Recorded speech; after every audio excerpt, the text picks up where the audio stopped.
This time I want to introduce to you The Comeback by E.L. Shen.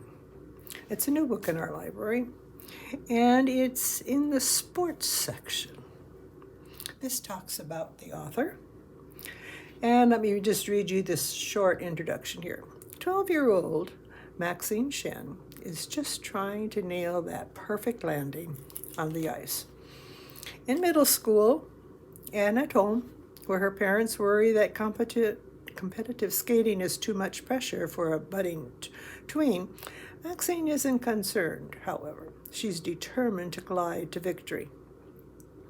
But then a bully at school starts teasing Maxine about her Chinese heritage, leaving her stunned and speechless. And at the rink, she finds herself up against a stellar new skater whose grace and skill threaten to edge Maxine out of the competition.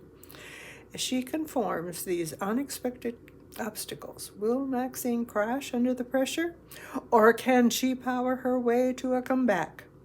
Set in the winter sports capital of Lake Placid, New York, this spunky yet stirring middle grade school novel examines racism, female rivalry, and friendship, and the enduring and universal necessity of love and support. It also marks the winning debut of author E.L. Shen, which means this is her first book. Let me just read a little bit of it to you.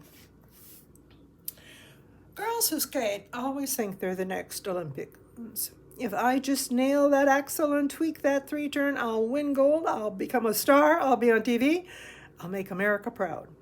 You have to be 15 to be eligible for the Olympics. I've got 3 more years to go, but I don't just think I'll get there. I promise I will. Maxine Shen, arms up. Coach Judy only uses my full name when she's annoyed at me, pulling me out of my 600 a.m. daydreams. She points at my twiggy arms, which have lowered to my sides as I skate around the rink. An eagle, she always reminds me that what you should look like. I grin, wildly flapping my arms as I drift across the ice.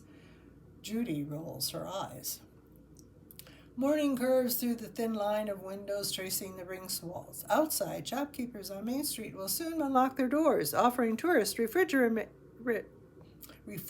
magnets and hooded Adirondack sweatshirts. Kayakers will take out their boats for a final paddle before the lake freezes over. The mountains will stretch from the shadows and graze the horizon. Life will begin. But for now, I only hear the skid of my skates as they power down the ice. This is my favorite form of silence. This is where the magic happens. I flap my eagle wings all the way to Judy, who is simultaneously scowling and chugging a thermos of black coffee. She may be the greatest skating coach in all of Lake Placid, but she is the worst morning person.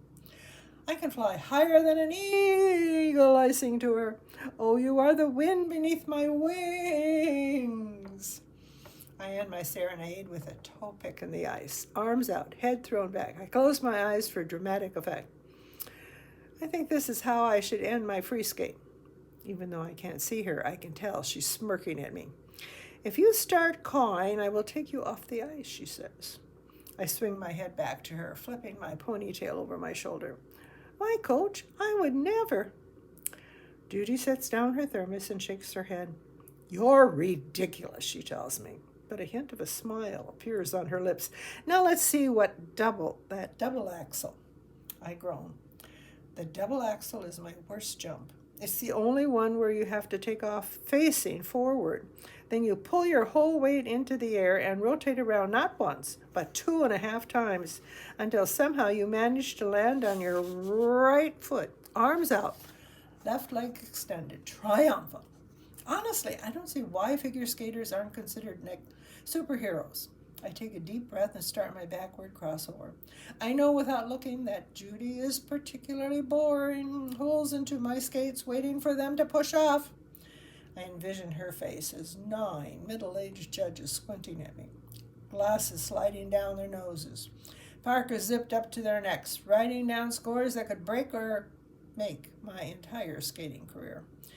You got this, I tell myself. I imagine Mirari Nagasu before me. She's one of my favorite skaters, partly because we're both Asian Americans. But what makes her really special is that she's the first American woman to land a triple axel at the Olympics.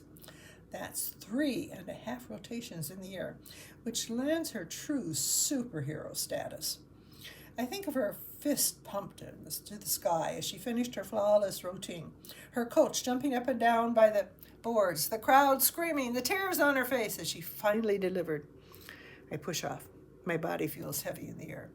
And then it feels like nothing at all, like I'm on one of those teacups from Magic Island Park that's just turning and turning until it comes to a rest. Before I know it, I'm back on the ice, arms out, legs perfectly stretched. I slow to a stop and look at Judy. She's beaming. If you do exactly that at regionals, she says, you'll definitely medal. It's my turn to pump my fist in the air. I may not be Nagasu yet, but just you wait.